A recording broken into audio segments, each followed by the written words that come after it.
Helga, suffering from severe memory loss, has been scribbling notes all over her walls to keep track of things. She dials the helpline number, and a young boy arrives at her apartment. As soon as he steps in, he notices a strange, smelly liquid leaking from Helga's air conditioner. The boy knocks on Helga's door, and upon opening it, he asks her why she called for help again when there's already an emergency van outside. Helga, confused, replies that she can't remember where the helpers went. Boy decides to investigate the insect situation. As he searches the house, he hears eerie noises coming from the ceiling, which makes him uneasy. Realizing the danger, he heads towards the room's entrance and discovers blood dripping from the ventilation. To his horror, he finds the bodies of the two people who had come to assist Helga. Before he can process what he's seen, a giant spider emerges and attacks him, dragging him into the ventilation system. Helga witnessed the terrifying scene from outside her apartment. Trembling with fear, she retreated to another room. Unfortunately, due to her memory loss, she quickly forgot what had just happened. She turned on the TV to distract herself. But as the spider's eerie sounds grew louder, she called the helpline for a third time. The scene then shifts to 4 days earlier, revealing how the situation began. A meteor had crashed into Helga's apartment building. In apartment 7, Helga's granddaughter Charlotte lived with her mother and stepfather. Charlotte frequently visited her grandmother's place through the ventilation pipes, as she loved playing with the toys there. On this particular day, she found the meteor and noticed a strange spider on it. Charlotte was fascinated by the spider, but she ended up killing it. Afterward, he returned home. Charlotte's father, a comic book writer, often worked on his sketches with her help. That day, he was busy working on new comic ideas. Charlotte approaches her stepfather, her eyes glowing with excitement as she suggests, "If you make your comic character more evil, it will sell better." Amid these playful conversations, it's clear that Charlotte's stepdad cares deeply for her, even though she hasn't fully accepted him as her real father. Charlotte's mother often visits her grandmother, Helga, to provide care because her mother was betrayed by Charlotte's biological father. Helga, however, has always cherished Charlotte, and the betrayal deeply affected her mental state, leading to her memory loss. Back at home, Charlotte notices the spider and observes a bug crawling by. She promptly kills the bug and feeds it to the spider. To her amazement, the spider emerges and devours the bug, growing in size. Intrigued, Charlotte kills another bug and feeds it to the spider, watching in wonder as the spider continues to grow.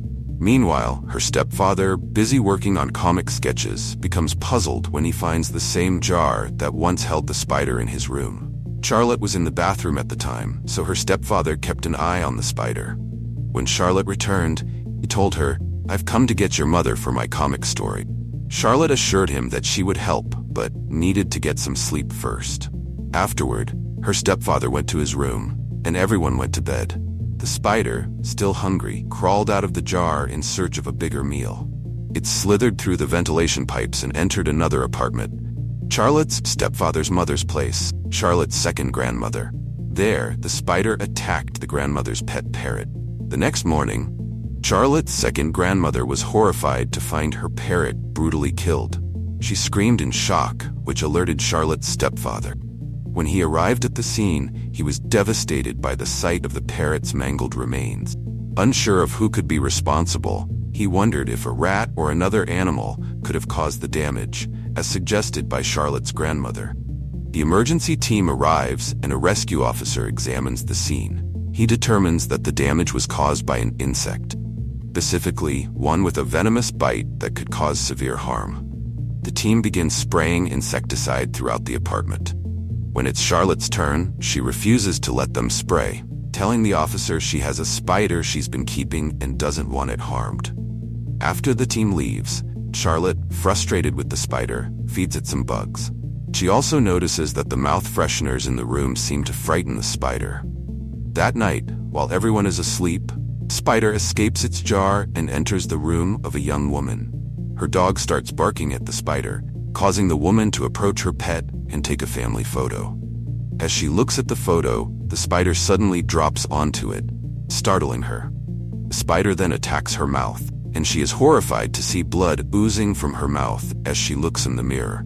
The spider quickly enters her mouth, leading to her death. The next morning, Charlotte's mother refuses to let her visit the neighbor, a researcher on animals. Undeterred, Charlotte takes the spider to the researcher herself and asks for information about it. After examining the spider, the researcher informs Charlotte that it is not an ordinary spider but a highly dangerous one, capable of killing humans. Charlotte returns home to find her parents talking. Suddenly, a noise comes from the ventilation. They discover that the lady's dog, who lived nearby, has somehow ended up in their apartment. Charlotte's father picks up the dog to return it to its owner. When the owner doesn't answer the door, he uses an emergency key to unlock it. Upon entering, the dog begins barking frantically. Charlotte's father notices blood stains and, growing concerned, finds the lady's lifeless body. He calls the police, who investigate and determine that no human was responsible for her death. This news terrifies everyone in the building, as the mysterious deaths continue with no clear culprit. Charlotte's neighbor then contacts her father, warning him that the spider Charlotte is keeping is extremely poisonous. He urges Charlotte's father to either get rid of the spider or kill it. Alarmed, Charlotte's father asks if the spider could kill a person, and the neighbor confirms it can. Charlotte's father is horrified by the danger the spider poses. He tells Charlotte she must get rid of it, but Charlotte responds defiantly, saying, "You're not my real dad. You can't tell me what to do. I know this spider is harmless and I'm keeping it. This is my decision." The scene shifts to nighttime. Charlotte, having brought the dead dog from her neighbor's house, introduces it to her spider. The dog begins barking frantically at the ventilation, sensing danger. Meanwhile, at Charlotte's second grandmother's house, she searches desperately for her missing cat. The cat's meowing comes from the ventilation. But as she reaches in to retrieve it, a bug suddenly attacks her. Overwhelmed and unable to call for help, she faces her last moment. At Charlotte's home, her parents are arguing loudly. Disturbed by the noise, Charlotte takes her brother to her room and puts on headphones to block out the commotion. During their fight, the large spider from the ventilation pipe slithers into their room and attacks Charlotte's parents. After a while, Charlotte notices the silence and goes outside to check. Instead of finding her parents, she is met with a pool of blood, realizing the spider is behind the tragedy.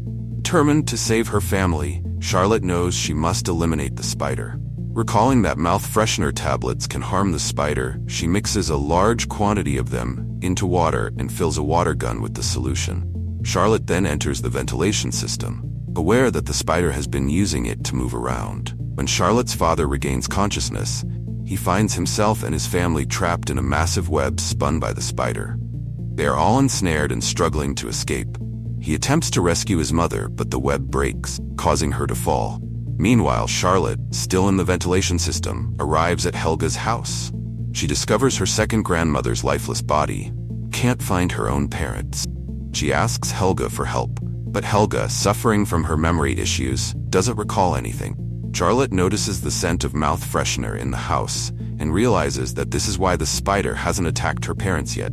She instructs Helga to stay put and call for help, while she goes to investigate further. Charlotte hears her stepfather's voice coming from the elevator and rushes there. She finds her father trapped in the web. With mouth freshener in hand, she sprays it on the web, which dissolves and frees her father. Charlotte explains to Helga that the mouth freshener solution can destroy the spider's webs and is effective against the spider itself. They plan to rescue the others. At the same time, the rescue officer, who had previously come to help with the parrot, returns to check on Helga. This is the same scene we saw at the start of the story. Upon entering the house, he notices the green liquid leaking from the air conditioner. Upon entering the house, he notices the green liquid leaking from the air conditioner. As he investigates, the spider attacks him. Charlotte and her father hear the officer's screams and rush to the scene. Both are severely injured by the spider's attack, and they realize they must confront the spider to save the officer and themselves. Charlotte's father uses the mouth freshener solution to repel the spider, causing it to retreat. The rescue officer, armed with a nail gun, takes aim and fires at the spider, causing blue blood to spill from it. During the chaos, the nail gun accidentally triggers the fire alarm, setting off all the water sprinklers in the building. The deluge of water begins to wash away the mouth freshener solution that had been protecting them, allowing the spider to close in. Seizing the opportunity, the spider moves to attack the rescue officer. Charlotte and her father quickly shift their focus to rescuing their other family members. They find that the spider has placed Charlotte's mother and brother inside a garbage chute. Determined to save them, they enter the chute. Charlotte's father attempts to activate the chute to eject the garbage and rescue the trapped family members, while also trying to connect the chute's wiring to the spider. Unfortunately, he gets severely electrocuted in the process and collapses, appearing to be dead. Charlotte, desperate to help, quickly presses the button to start the chute. As they emerge from the chute, they find Charlotte's father unconscious but alive.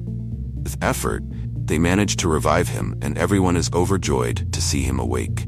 For the first time, Charlotte affectionately calls him Dad, which surprises him and brings tears of joy. They embrace, believing the nightmare is over and their future will be safe. However, the story concludes with a chilling revelation. Numerous spider eggs are shown, indicating that the danger is far from over. The story ends on this ominous note, leaving everyone wondering what horrors might lie ahead.